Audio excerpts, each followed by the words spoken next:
This is Ryan Elliott for Boxing Social in association with Betfred. Like to be joined by the Gorilla, John Ryder. John, saw you just before Christmas. Haven't seen you since. How have you been, mate? You okay? Yeah, I've been good. I've been good. It's nice now that this fight's finally announced, and I think it probably was the worst kept secret in boxing for a period of time that it was happening. But yeah, now that it's finally announced and it's full steam ahead.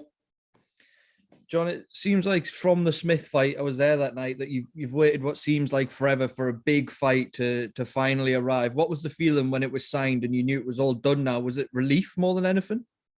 It was nice, yeah. I mean, obviously, 2020 was a very slow year. Ended up getting out in December. Then 2021 didn't get off to a flyer either. It was another slow year. So, I mean, we sat down with Eddie the start of December and just said, look, we need to get off to a flyer. Really. We need a big fight, something to really get our teeth into, and he's delivered massively. With all the belts being tied up with Canelo and what's going on with him, is this as big a name as you really could have asked for? Yeah, I think so. I think it's surpassed my expectations. When you have your list and you work your way through it, and obviously someone like Danny Jacobs is top of it, but you don't feel that you're going to obviously get what you always ask for. And we've been lucky enough to get Danny Jacobs, but not only get him, we've got him over to the UK and got him in the heart of North London in Alexandra Palace. I wanted to ask you about that. This is the kind of fight that people maybe thought you would have had to have travelled for.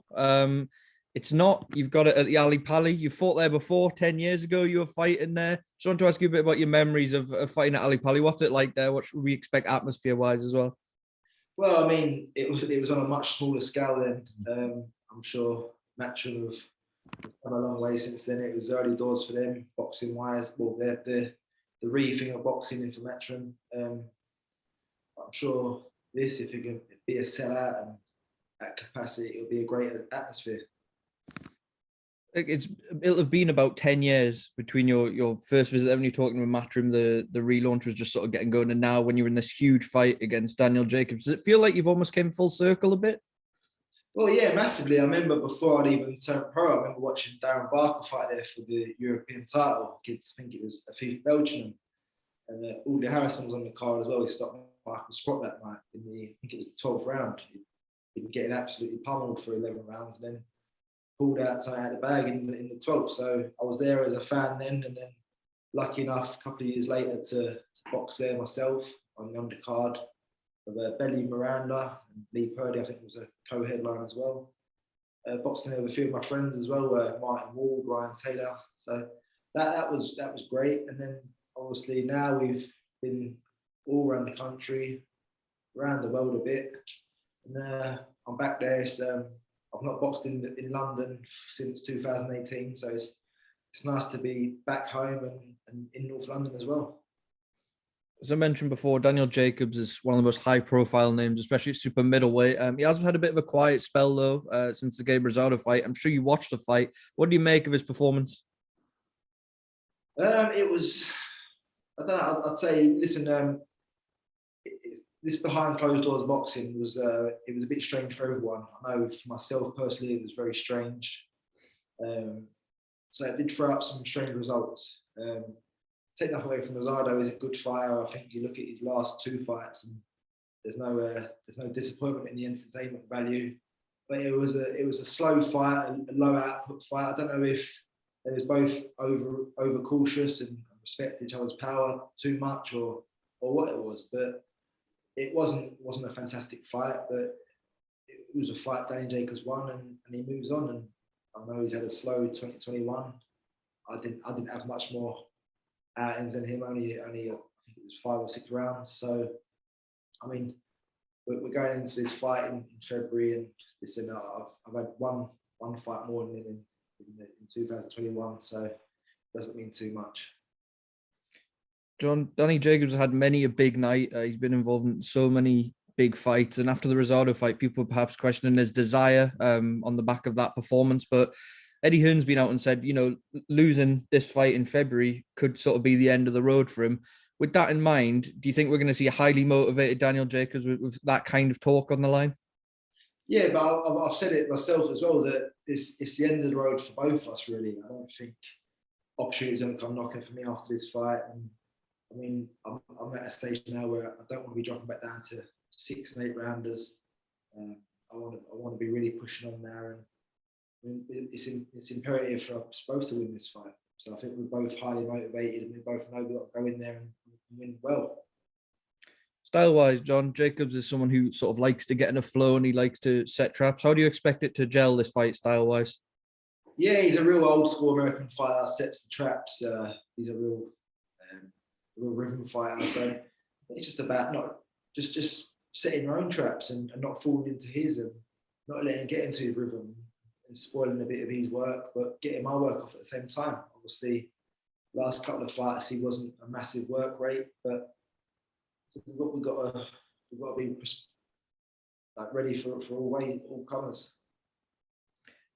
One thing I wanted to ask you about is your relationship with Tony Sims, John. I was down there in the gym just before Christmas and saw you guys in there. In a world where boxers chop and change trainers quite a lot, you've been with Tony a very long time. It seems a very loyal camp there as well. How do you kind of sum up the relationship between yourself and Tony that's been there for so long?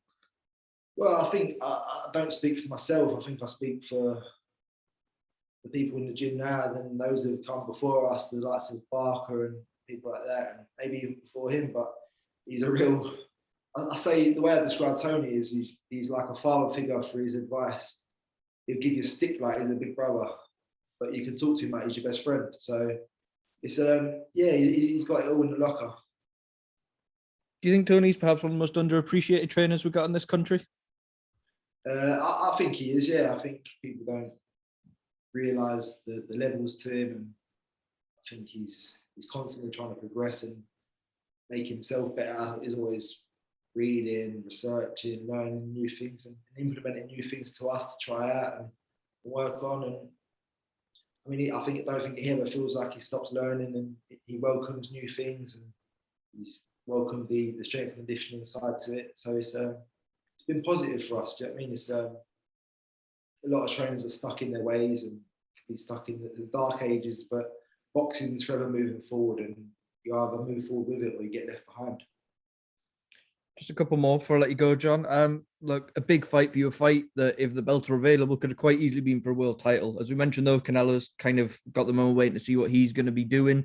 Is it on your mind, though, that a win here puts you right at the front of the queue, essentially, for when something does become available? Oh, massively, yeah. I mean, there's a huge carrot being dangled here. Obviously, there's the name of defeating someone like Daniel Jacobs, but there's big fights for the winner. There's the potential of fighting Canelo. Obviously, I'm sure Danny Jacobs would like the rematch with Canelo, and I'd obviously love to fight him. But if we're not fighting Canelo, then it could be for a vacant title. So it'll put either of us in line for it.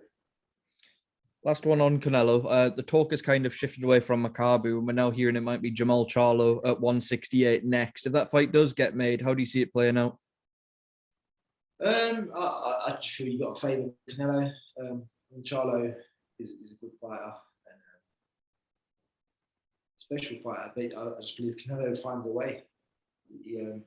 He's guilty of doing enough at times, but his enough is always spectacular. It's always something special. You're going to see something in them, but you've really got to make your appreciation of him. He's a great fighter to watch, great fighter to learn from. We're lucky to have him about. All right, John, I won't take any more of your time. Thank you for speaking to Boxing Social. Best of luck, and we'll see you down at the Ali Pali very soon. Brilliant. Thank you, mate. I'll see you soon, yeah?